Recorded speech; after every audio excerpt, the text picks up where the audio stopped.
ഹൈക്കോടതി ജോലി വാഗ്ദാനം ചെയ്ത് ലക്ഷങ്ങളുടെ തട്ടിപ്പ് നടത്തിയ കേസിൽ മുൻ ഹൈക്കോടതി ഡ്രൈവർ അറസ്റ്റിൽ. നേമം സ്വദേശി മോഹനനാണ് എറണാകുളം സെൻട്രൽ പോലീസിന്റെ പിടിയിലായത്.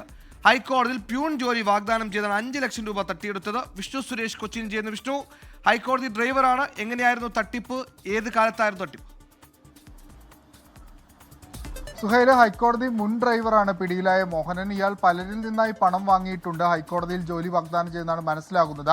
ഏറ്റവും ഒടുവിൽ പരാതി നൽകിയത് ശ്രീകുമാർ എന്ന് പറയുന്ന ആളാണ്. അയാളുടെ പക്കൽ നിന്ന് 5 ലക്ഷം രൂപ ഇയാൾ കൈപ്പറ്റി. അതിനുശേഷം ഹൈക്കോടതിയിൽ പ്യൂൺ ജോലി വാങ്ങി നൽകാമെന്ന് പറഞ്ഞാണ് ഈ പണം കൈപ്പറ്റിയത്. ഹൈക്കോടതിയിൽ താൻ ജോലി ചെയ്തിരുന്നു, തനിക്കവിടെ വലിയ സ്വാധീനമുണ്ട് എന്നൊക്കെ പറഞ്ഞ് വിശ്വസിപ്പിച്ചായിരുന്നു പണം വാങ്ങിയത്. പക്ഷേ പിന്നീട് പണവുമില്ല, ജോലിയും ഇല്ലാതായതോടെയാണ് തട്ടിപ്പാണെന്ന് മനസ്സിലാകുകയും എറണാകുളം സെൻട്രൽ പോലീസിൽ പരാതി നൽകുകയും ചെയ്തത്. പിന്നാലെ എറണാകുളം സെൻട്രൽ പോലീസ് അന്വേഷണം നടത്തി ഇയാളെ അറസ്റ്റ് ചെയ്യുകയായിരുന്നു. ഇയാൾക്കെതിരെ കൂടുതൽ പരാതികൾ മറ്റ് സ്റ്റേഷനിൽ രജിസ്റ്റർ ചെയ്തിട്ടുണ്ടോ എന്ന് പരിശോധിച്ചു വരികയാണ് പോലീസ് സംഘം. സുഹൈൽ, തട്ടിക്കാൻ ആളുകൾ ഏറെയുണ്ട്. ഇത്തരത്തിൽ പിൻവാതിൽ കയറാൻ ശ്രമിക്കുന്നവരാണ് അധികവും തട്ടിപ്പിനിരയാകുന്നത് എന്നുള്ളതാണ് വസ്തുത.